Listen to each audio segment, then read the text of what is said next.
오늘의 말씀은 요한복음 15장입니다. 요한복음 15장 1절부터 6절까지 저와 여러분이 한 절씩 교독하겠습니다.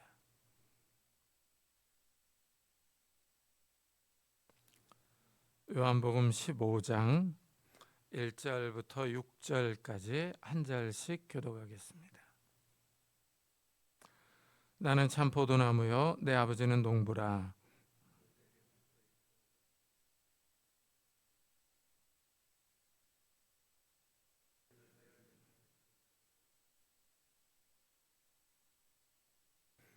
너희는 내가 일러준 말로 이미 깨끗하여졌으니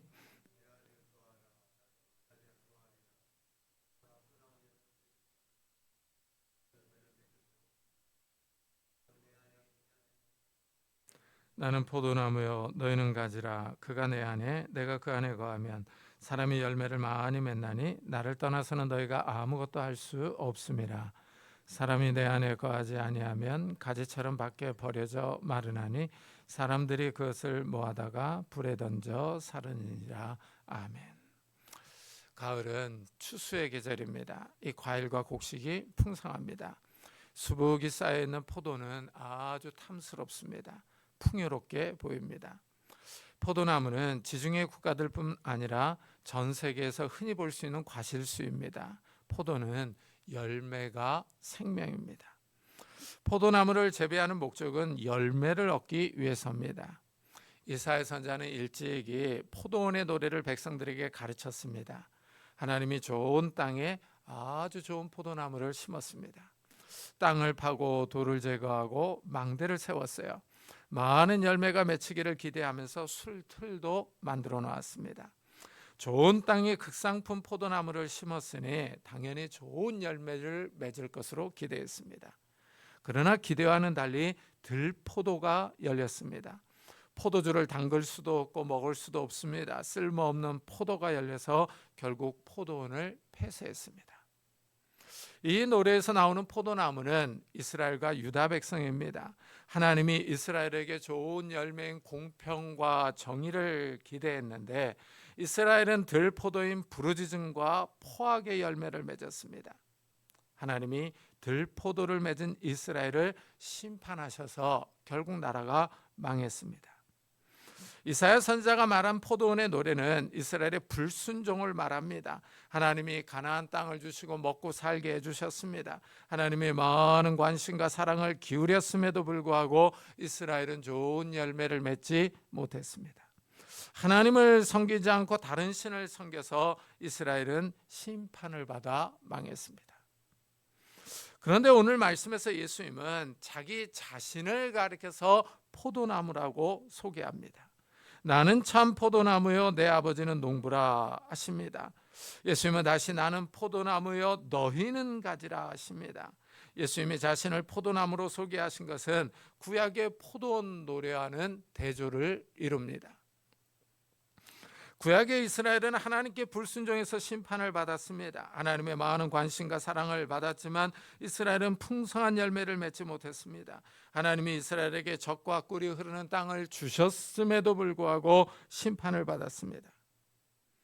그러나 오늘 말씀은 예수님이 포도나무고 우리가 가지라고 합니다. 예수님이 우리의 대표가 되십니다. 예수님과 붙어있는 포도나무 가지는 열매를 맺습니다. 예수님은 하나님께 순종했기 때문입니다. 이스라엘의 불순종과 예수님의 순종이 대조를 이룹니다. 예수님은 오늘 말씀에서 하나님을 농부로 소개합니다. 하나님이 포도원을 가꾸는 농부입니다. 농부의 마음은 풍성한 열매에 있습니다. 많은 열매를 수확하기를 꿈꿉니다. 이 농사는 1년에 한 번 추수하기 때문에 열매는 1년의 수고를 나타냅니다. 하나님이 농부로서 포도원을 돌보고 계십니다. 농부는 많은 수확을 꿈꾸면서 일합니다. 무더운 날씨에도 열심히 포도나무 가지를 쳐줍니다. 물은 내게 붙어있어 열매를 맺지 아니하는 가지는 아버지께서 그것을 제거해 버리시고 무릇 열매를 맺는 가지는 더 열매를 맺게 하려 하여 그것을 깨끗하게 하시느니라. 두 종류의 가지가 있습니다. 열매를 맺지 못하는 가지와 열매를 맺는 가지입니다. 먼저 농부는 열매를 맺지 못하는 나뭇가지는 잘라버립니다. 죽은 나뭇가지는 질병과 해충을 옮깁니다. 다른 가지의 질병과 해충이 옮아가는 것을 막기 위해서 죽은 가지를 쳐줍니다. 살아있어도 열매를 맺지 못하는 나뭇가지는 쳐줍니다. 영양분을 빼앗아가기 때문입니다. 열매를 맺지 못하면서 영양분만 가져가면 다른 가지에 가는 영양분이 그만큼 공급이 안 됩니다. 이런 가지는 쳐주어야 합니다. 이 말씀은 심판이 있다는 의미입니다. 열매를 맺지 못하면 하나님이 심판하십니다. 이스라엘이 열매를 맺지 못하자 하나님이 심판하셨습니다. 예수님은 이 땅에 오셔서 계속 열매를 강조하십니다. 열매 맺지 못하는 나무는 찍어서 불에 던져버리시겠다고 경고합니다. 하나님은 사랑의 하나님만은 아닙니다. 열매가 없는 사람을 심판하시는 공의의 하나님입니다. 신앙생활을 오래 해놓고도 계속 다른 사람의 도움만을 받으려는 어린아이와 같은 사람은 심각하게 자신을 돌아봐야 합니다. 계속 자신만을 봐달라고 하는 어린아이와 같은 신앙입니다. 성숙하지 않은, 열매 맺지 않은 이기적인 모습입니다. 다른 성도들에게 해만 끼칩니다. 하나님은 다른 성도들의 열매 맺는 신앙생활을 위해서 이런 사람들을 쳐내실 것이라고 경고합니다. 하나님은 열매가 없는 가지를 쳐버립니다. 우리는 코로나 바이러스를 겪었습니다. 코로나 바이러스로 인해서 전 세계가 고통을 당했습니다. 교회 역시 예외가 아니었습니다. 많은 사람이 신앙에서 떨어져 나갔습니다. 하나님이 열매 맺지 않는 나뭇가지를 쳐버리신 겁니다. 두 번째로 열매 맺는 가지가 있습니다. 이런 가지는 가지치기를 해줍니다. 전지라고 합니다. 열매를 더 맺기 위해서 영양분이 더 가도록 필요 없는 가지를 쳐줍니다. 열매를 맺는 가지는 더 열매를 맺게 하려 하여 그것을 깨끗하게 하시느니라. 깨끗하게 한다는 말은 정화해 주는 겁니다. 가지치는 것을 의미합니다. 농부는 막꽃을 피우려고 하는 가지들을 짧게 쳐줍니다. 포도가지나 덩굴은 아주 빨리 길게 자랍니다. 이러면 열매를 맺는데 필요한 영양분을 빼앗아 갑니다. 이래서 가지치기를 합니다. 냉정한 것 같지만 열매를 더 맺기 위해서 잘 자라는 가지라도 쳐주어야 합니다. 이 말씀에서 우리는 하나님의 징계와 연단이 있다는 사실을 알 수 있습니다. 더 많은 열매를 맺기 위해서 하나님은 성도들에게 연단을 주십니다. 가지치기를 하는 것과 같이 신앙생활에 어려움을 줍니다. 징계와 연단이 있습니다. 하나님은 성도들을 징계합니다. 예수를 잘 믿는 성도들이 아프기도 하고 사업에 실패하기도 합니다. 취직이 잘 안 되기도 합니다. 하나님은 주께서 그 사랑하시는 자를 징계하시고 그가 받아들이시는 아들마다 채찍질하심이라 하십니다. 하나님이 사랑하는 성도들에게 징계를 내리는 거예요. 징계는 물론 좋지 않습니다. 고통스럽고 아픕니다. 그러나 그 징계가 성도들에게 유익을 줍니다. 더 많은 열매를 맺게 해줍니다. 무릇 징계가 당시에는 즐거워 보이지 않고 슬퍼 보이나 후에 그로 말미암아 연단받은 자들은 의와 평강의 열매를 맺느니라 합니다. 징계를 받는 그 순간에는 괴롭고 아픕니다. 그러나 이런 징계를 통하여 성숙해 갑니다. 아이들이 클 때 보면은 다리가 아프다고 합니다. 다리가 아파서 병원에 갑니다. 검사를 해보면 아무 이상이 없습니다. 또한 아무 이유 없이 배가 아프다고 합니다. 그러다가 조금 있으면 언제 아팠냐는 듯이 뛰어놉니다. 아이들이 크느라고 아픈 겁니다. 성장통입니다. 아이들에게 성장통이 있듯이 성도들에게는 징계와 연단이 있습니다. 하나님이 우리를 징계하십니다.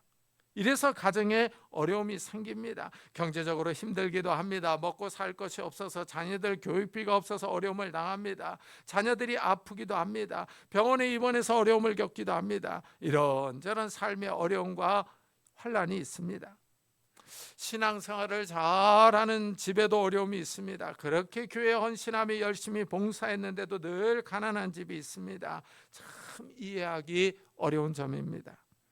복음을 위해서 교회를 위해서 헌신하는 사역자들의 집에도 보면 어려운 문제들이 있습니다. 이해하기 어렵지만 하나님의 연단이 있습니다.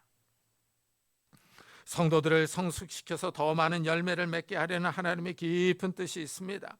사람들은 이런 하나님의 뜻을 잘 이해하지 못하고 수군거릴 수 있습니다. 하나님을 원망할 수 있습니다. 다른 사람이 손가락질할 수 있습니다. 그러나 하나님이 그 사람을 연단하는 기간입니다. 하나님은 더 많은 열매를 맺게 하기 위해서도 가지를 치십니다. 고통스러운 성장 기간이 있습니다. 농부는 열매를 원합니다. 마찬가지로 하나님은 성도들에게 열매를 원하십니다. 하나님이 많은 수고를 합니다. 가지를 쳐주고 포도나무를 돌봅니다. 열매를 보기 위해서입니다. 이 포도 열매는 눈으로 볼 수 있습니다. 샤인머스켓 한 송이는 풍성합니다. 달고 맛있습니다. 그렇다면 성도들이 맺어야 할 열매는 무엇이겠습니까? 하나님이 성도들에게 원하시는 열매는 무엇입니까? 성경을 보면 많은 열매를 말합니다. 그 중에서 대표적인 열매는 바로 인격의 변화입니다. 사도 바울은 성령의 열매를 말합니다. 오직 성령의 열매는 사랑과 희락과 화평과 오래 참음과 자비와 양성과 충성과 온유와 절제니 하고 나옵니다. 이 성령의 9가지 열매를 가만히 들여다보면 인격의 변화를 말합니다. 사랑, 오래 참음, 자비, 양선, 온유, 절제 등이 다 인격과 관련이 있습니다. 예수를 믿고 인격의 변화가 일어나는 것이 가장 큰 열매입니다. 참 이 사람의 마음에 이 더러운 것들이 가득 차 있습니다. 악한 생각, 음란, 탐욕, 시기, 다른 사람을 헐뜯고 비방하는 것이 있습니다. 참 우리가 선한 것만 생각하면서 살아가면 좋을 텐데 이 사람들은 이 계속 악한 생각을 하면서 살아갑니다. 이 하루라도 악한 생각이 안 올라오지 않는 날이 없습니다. 이상하게 엉뚱한 생각들을 하고 야한 생각들을 합니다. 예수를 믿으면은 이렇게 부패한 마음이 변화가 됩니다. 사랑의 마음으로 변화갑니다. 이전에는 다른 사람을 미워하고 헐뜯고 비방하는 것이 재미있었습니다. 뒤에서 다른 사람 흉보는 것이 재미있었습니다. 그러나 예수를 믿고 난 후에는 변합니다. 뒤에서 다른 사람을 흉보는 일이 별로 재미가 없어집니다. 거칠게 말하고 욕을 잘했던 사람들이 차츰 변해갑니다.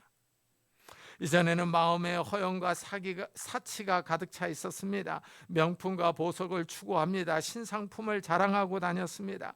다른 사람의 부러움을 사고 다른 사람에게 칭찬받는 것이 좋았습니다. 그러나 예수를 믿은 뒤로 세상 것들을 자랑하기보다는 숨어서 봉사하고 희생하며 도와주는 것이 더 좋습니다. 변해가는 겁니다. 인격과 태도의 변화가 가장 큰 열매입니다. 사도 베드로는 이것을 가리켜서 신의 성품에 참여하는 것이라고 부릅니다. 예수를 믿고 나면은 우리가 변합니다. 하나님의 형상을 본받아 갑니다. 하나님은 사람을 하나님의 형상을 따라 만들었습니다. 그러나 사람이 죄를 지은 후에 타락해서 하나님의 형상이 왜곡되었습니다. 마음이 죄악으로 오염되어 있었습니다. 그러나 예수를 믿고 난 후에 변합니다. 왜곡되었던 하나님의 형상이 차츰 회복되어 가는 겁니다. 이 사람이 신의 성품, 이 신의 성품에 참여합니다. 하지만 예수를 믿어도 여전히 성격이 더러운 사람들이 있습니다. 변하는데 오랜 시간이 걸리는 사람들입니다. 야곱처럼 잘 변하지 않습니다. 하지만 하나님은 이런 사람을 그냥 내버려 두지는 않습니다. 하나님이 언젠가는 큰 징계를 내려서 꺾어버립니다. 야곱을 한번 보십시오. 참 잘 속이고 다른 사람에게 형것을 가로챘던 사람입니다. 이 사람이 나중에 궁지에 몰렸을 때 씨름합니다. 하나님이 야곱의 허벅지 관절을 쳐버립니다. 이래서 이 사람이 평생 쩔뚝거리면서 다녔습니다. 하나님의 손이 임하면 잘 변하지 않던 사람이 변합니다. 성질 잘 내던 사람이 참습니다. 모난 성품을 깎아서 예수 그리스도를 닮아가게 합니다. 가장 큰 열매입니다. 잃어버렸던 하나님의 형상, 이 형상을 회복하는 겁니다. 이런 인격의 변화 외에도 다른 열매들이 많습니다. 전도의 열매가 있습니다. 믿지 않는 영혼들을 주님께 데려오는 귀한 열매입니다. 기도의 열매도 있습니다. 하나님께 기도 응답을 받는 것도 열매입니다. 선한 행실이 있습니다. 또한 찬양의 열매도 있습니다. 이런 열매를 풍성하게 맺을 수 있는 비결은 하나님의 말씀에 순종할 때입니다. 하나님의 말씀에 순종하는 삶을 살 때 우리 삶에 풍성한 열매가 있습니다.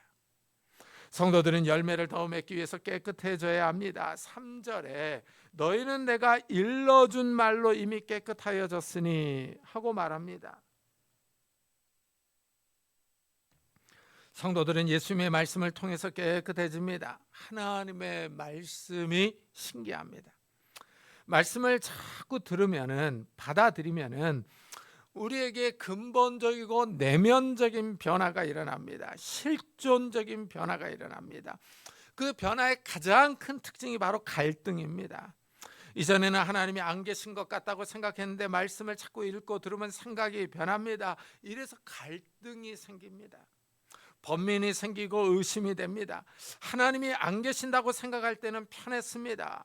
내 마음대로 살았습니다. 그런데 말씀을 듣고 난 후부터는 정신적인 갈등이 자꾸 생깁니다. 내가 세뇌당하는 것은 아닌가 하는 생각이 들기도 합니다. 그러나 세뇌당하는 것이 아니라 하나님의 말씀이 우리 영혼을 깨우는 겁니다. 하나님의 말씀이 우리 영혼에 충격을 주기 때문입니다. 예수님의 말씀이 우리를 죄의 세력에서 구원해냅니다. 이상한 세속적인 생각으로부터 우리를 자유롭게 해줍니다. 우리가 예수를 믿고 나서 계속 경건하게 살려면 예수님의 말씀을 따라가야 합니다. 이래서 죄와 자꾸 충돌이 일어나는 겁니다. 갈등이 일어나는 겁니다. 신기하게 말씀을 읽고 묵상하는 일이 어렵습니다. 우리 교회에서 성경 일독 프로그램을 하고 있습니다. 하루에 평균 4장, 5장을 읽어야 1년에 성경을 한 번 읽을 수 있습니다. 그런데 하루에 4장, 5장을 읽는 일이 쉽지 않습니다. 왜 그렇게 삶이 바쁜지 모릅니다. 하지만 그 바쁜 시간을 자세히 또 들여다보면 텔레비전을 보거나 유튜브를 하는데 많은 시간을 사용하기도 합니다. 성경을 읽어도 자꾸 다른 생각을 할 때가 많습니다. 눈으로만 성경을 읽습니다. 말씀을 읽고 이 말씀의 의미가 무엇일까 하고 생각해야 하는데 다른 생각을 하느라고 머릿속이 바쁩니다. 성경을 읽긴 읽었는데 무슨 내용인지 머릿속에 남아있지를 않습니다. 이래서 말씀을 읽고 묵상을 해야 합니다. 자꾸 반복해서 읽고 무슨 뜻인지를 생각해야 합니다. 이렇게 성경을 날마다 읽는 사람들에게 성령께서 세속적인 생각, 이상한 생각, 음란과 욕심을 절제할 수 있는 능력을 줍니다. 하나님의 말씀이 사람을 변화시키며 우리를 정결하게 합니다. 하나님의 말씀이 살아있어서 우리를 괴롭힙니다.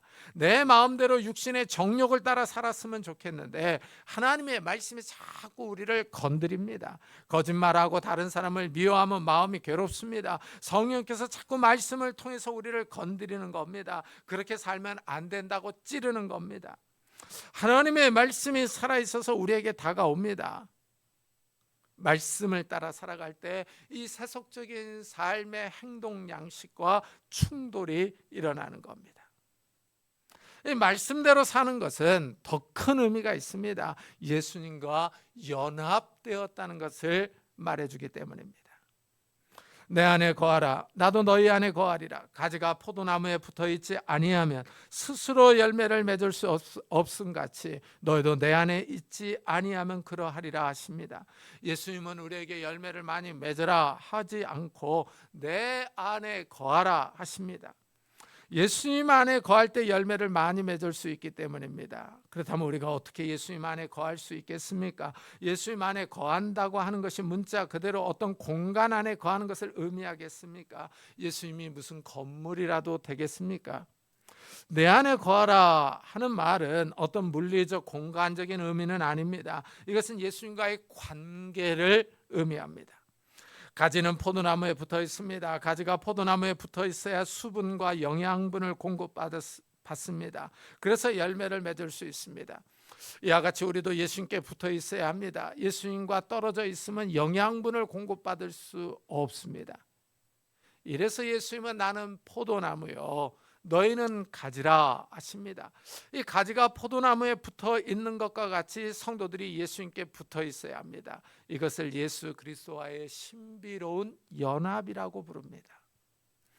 가지는 포도나무에 붙어 있을 때 생명이 있습니다. 살아 있어서 잎이 나고 열매가 열립니다. 성도들은 예수님께 붙어 있을 때 생명이 있습니다. 예수님이 우리 영혼을 깨우며 살리십니다. 예수님에게서 모든 것이 옵니다. 영적인 은혜와 능력과 복이 임합니다. 예수 그리스도께서 우리 삶에 필요한 모든 것을 공급해 주십니다. 예수님이 나는 포도나무여 너희는 가지라 하고 성도들과의 관계를 설명합니다. 예수님과 성도들은 떨어질 수 없는 관계입니다. 예수님과 성도는 서로 연합되어 있습니다. 가지가 포도나무에서 떨어지면 말라 비틀어져 죽습니다. 열매를 맺을 수 없습니다. 마찬가지입니다. 성도들이 예수님에게서 떨어지면 죽습니다. 은혜를 받을 수가 없습니다. 생명을 공급받을 수 없습니다. 이 세상을 힘있게 살아갈 수 있는 능력을 받을 수 없습니다. 예수님과 떨어져 있는 사람들은 살아있는 것 같지만 죽었습니다. 겉으로는 잘 나가는 것 같지만 이 사회에서 성공하는 것 같고 돈을 잘 버는 것 같지만 그 영혼은 이미 죄와 허물로 죽어 있습니다. 예수님과 떨어져 있는 사람들은 살아있어도 죽은 사람들입니다. 예수님이 성도들에게 이 세상을 이기고 유혹과 시험을 극복할 힘과 능력을 주십니다. 우리 안에는 죄로 오염된 마음이 있어서 이 외부의 충동을 받으면 이상한 생각들이 막 올라옵니다. 세상은 죄로 물들어 있어서 보고 듣는 것이 이상한 것들이 많습니다. 여기에 악한 마귀는 자꾸 우리를 충동하며 유혹합니다. 성도들이 예수님께 붙어 있을 때 영적인 능력을 받습니다. 죄와 싸워 이길 힘과 은혜를 받습니다. 더 나아가 예수님은 성도들이 이 세상에서 살아갈 수 있는 지혜와 지식을 주십니다. 사업에 필요한 지식과 능력을 주십니다. 꼭 필요한 사람을 만나도록 도와주십니다. 물질이 필요할 때 하나님이 채워주십니다. 예수님이 우리 삶에 필요한 것을 공급해 주십니다. 무엇보다도 예수님은 성도들의 메마른 영혼을 새롭게 하는 은혜를 주십니다. 성도들이 각박한 세상을 살면서 영혼이 메마르고 강팍해집니다. 예수님은 이런 영혼을 새롭게 하십니다. 영혼의 기쁨과 안식과 평안을 줍니다. 자유를 줍니다. 예수님이 성도들을 회복시키며 살려주십니다. 예수님께 붙어있는 사람들이 삽니다. 그러나 떨어지는 사람들은 죽습니다. 나는 포도나무여 너희는 가지라. 그가 내 안에 내가 그 안에 거하면 사람이 열매를 많이 맺나니 나를 떠나서는 너희가 아무것도 할 수 없음이라 하십니다. 예수님께 붙어있는 사람들, 예수 안에 거하는 사람들이 삽니다. 회복됩니다. 아무리 말라 있어도 회복될 수 있습니다. 아무리 몸이 약하고 병들었어도 예수님께 붙어있는 사람들 회복할 수 있습니다. 하나님의 은혜가 신기합니다. 예수님께 붙어 있으면 은혜가 있습니다. 은혜는 사람을 회복시킵니다. 우리는 예수님께 붙어 있어야 살 수 있는 사람들입니다. 예수님이 우리에게 찾아오셔서 힘을 주시고 능력을 주시고 생명을 주셔야 살 수 있는 사람들입니다. 은혜가 없으면 살아갈 수가 없는 사람들입니다. 우리는 예수 그리스도를 떠나서는 아무것도 할 수 없습니다. 예수님과 떨어져 있으면 영적 마비 상태에 있습니다. 예수님께 붙어 있을 때 우리의 삶이 풍성해지며 열매를 맺습니다. 예수님을 떠나가면 그 사람은 망합니다. 사람이 내 안에 거하지 아니하면 가지처럼 밖에 버려져 마르나니 사람들이 그것을 모아다가 불에 던져 사르느니라. 사람들은 마른 나뭇가지를 모아서 땔감으로 사용합니다.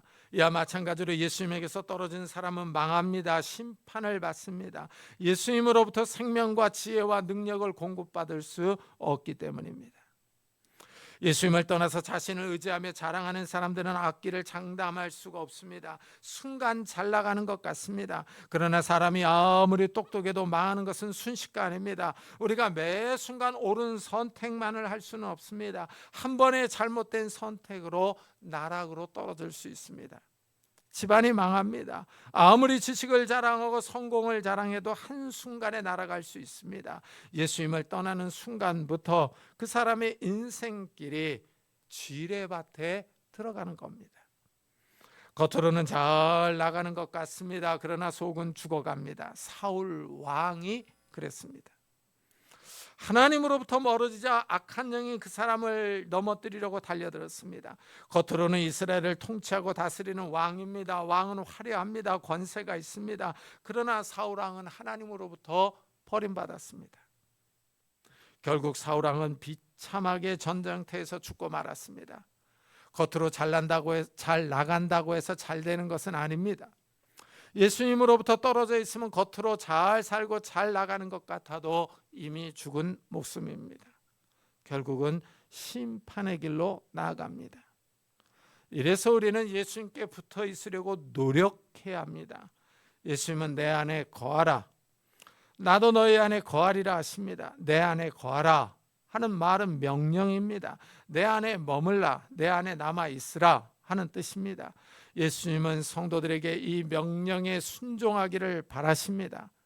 이것은 우리의 노력과 순종을 요구하는 명령입니다. 성도들은 예수님과 연합해 있으려면 노력해야 합니다. 순종해야 합니다. 예수님 안에 머무는 것은 예수님의 말씀 안에 있는 겁니다. 이래서 7절에 너희가 내 안에 거하고 내 말이 너희 안에 거하면 무엇이든지 원하는 대로 구하라 그리하면 이루리라 하십니다. 예수님 안에 거하는 것을 예수님의 말씀이 우리 안에 거하는 것과 같이 말합니다. 즉 예수님의 말씀이 우리 안에 있는 겁니다. 예수님의 말씀대로 우리가 살아가는 겁니다. 이래서 말씀이 중요합니다. 말씀 중심의 신앙은 객관적입니다. 은사를 추구하며 신령한 것을 추구하는 것은 주관적으로 흐르기 쉽습니다. 그러나 말씀이 우리 신앙의 표준이며 기준을 잡아줍니다. 말씀이 신앙의 선을 그어줍니다. 성도들이 예수님과 연합되어 있을 때 능력이 있습니다. 열매를 맺습니다. 예수님께 붙어있는 성도들은 말씀을 사모합니다. 말씀을 배우려고 노력합니다. 말씀을 묵상하며 마음에 담아두려고 합니다. 말씀이 신기하게 살아있어서 내 삶에서 역사합니다. 말씀을 자꾸 외우며 묵상하면 예수님이 우리 영혼에 힘을 줍니다. 삶의 지혜와 용기가 생겨납니다. 아무리 어려운 상황에 있어도 마음의 근심과 염려가 사라집니다. 어려운 상황에서도 하나님의 말씀을 붙잡고 있으면 마음이 부정적으로 기울지 않습니다. 긍정적으로 생각합니다. 나는 힘이 없고 연약하지만 우리 주님은 강하시며 능력이 있다. 주님께서 나의 삶을 지키시며 돌봐주신다는 긍정적인 마음을 품습니다. 예수님의 말씀을 우리가 붙잡으면은 예수님이 우리를 붙잡아 주시며 축복해 주십니다. 하나님은 우리에게 열매 맺는 삶을 살기를 원합니다. 가지는 포도나무에 붙어 있을 때 열매를 맺습니다. 가지 스스로 열매를 맺는 것이 아닙니다. 포도나무로부터 이 수분과 자양분을 공급받습니다. 우리가 예수님께 붙어 있을 때, 말씀을 묵상하며 따라 살아갈 때 예수님이 우리에게 은혜와 능력과 힘을 주십니다. 생명을 주십니다. 오늘은 추수감사주일입니다.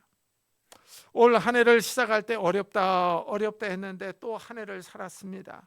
이 풍성한 가을에 나의 신앙은 얼마나 열매를 맺고 있는지를 돌아보는 시간이 되시기를 예수 그리스도의 이름으로 축복합니다. 이 시간에는 성찬식을 거행하도록 하겠습니다.